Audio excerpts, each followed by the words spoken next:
Hey, Bill Russell with day 4. We've got Capital Connect just wrapped up, and I want to kind of prepare this video now before I leave in a couple hours for McCarran. I get to fly home back to St. Petersburg. The opening presenter, Patricia Nakachi from Trinity Ventures, did a great job of just kind of giving us like a basic primer on how venture capital works. I thought that was interesting. I'll give you a quick recap. Venture capital buys equity in the business. That's what they do. There's no interest due. There's no payment date where it's going to be paid off. It's simply they're taking a risk, a gamble on this company's success, and they'll share in that success if they sell it, if they go public, or if another round of funding comes in behind theirs. They talk about these series or rounds of funding, and they might get cashed out there and take their return. And the return they're looking for is massive, 10x, right? Because so many of their investments will fail.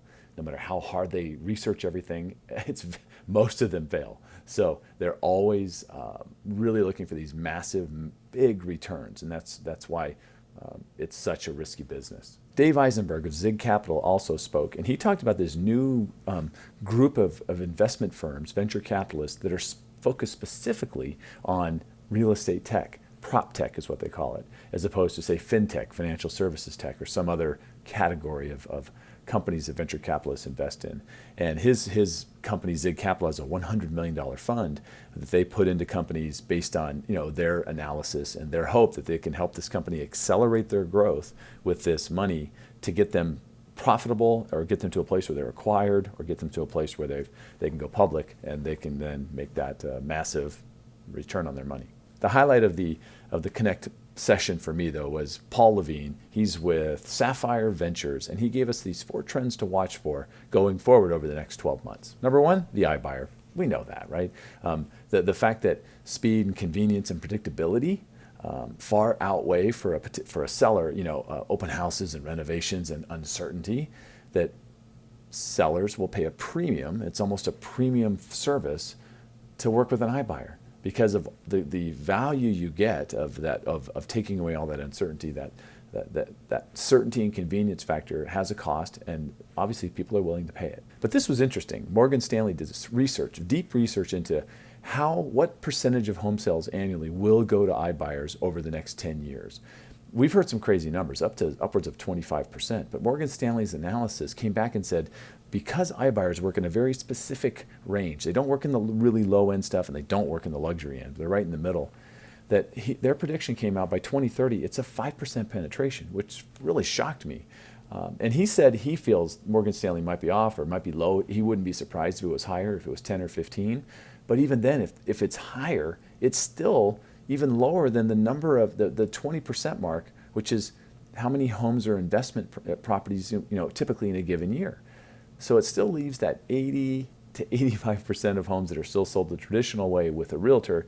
Now, while there are brokerage models that are trying to get launched that change the way that works, it's not like iBuyers are going to be dominating the market. He also mentioned some of the brokerages that are really catering to top producers that are separating away from the pack. Think Compass, a new one called Side, S-I-D-E.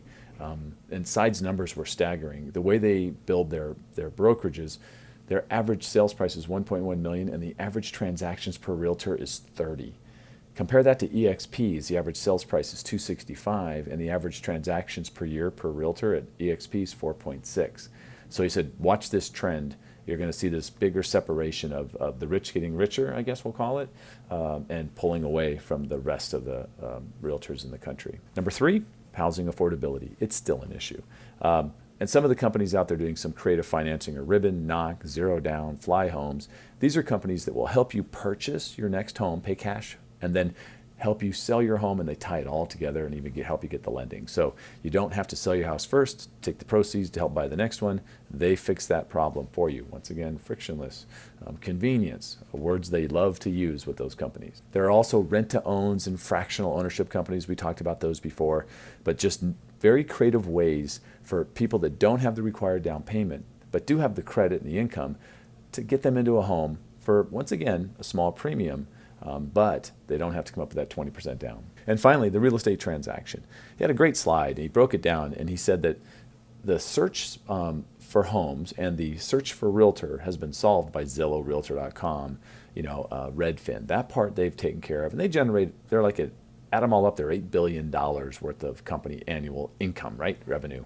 And so, but the rest of the transaction, of which title's a big part of, lending, all those other pieces to it, that's the next big breakthrough. They said whoever can solve that and make that completely end to end, that's going to be a potential for a huge kind of a breakthrough in that space. So that's something to watch for. Look, I know that at F&F we're working hard to make sure we're part of that solution, that we're putting together those right things in place, making sure we got the right technologies, making sure we're bringing realtor-facing apps so they can track the transaction and be more transparent. All that stuff's coming from us, but there are little startups that are trying to do the same thing. So there's my wrap up for Inman.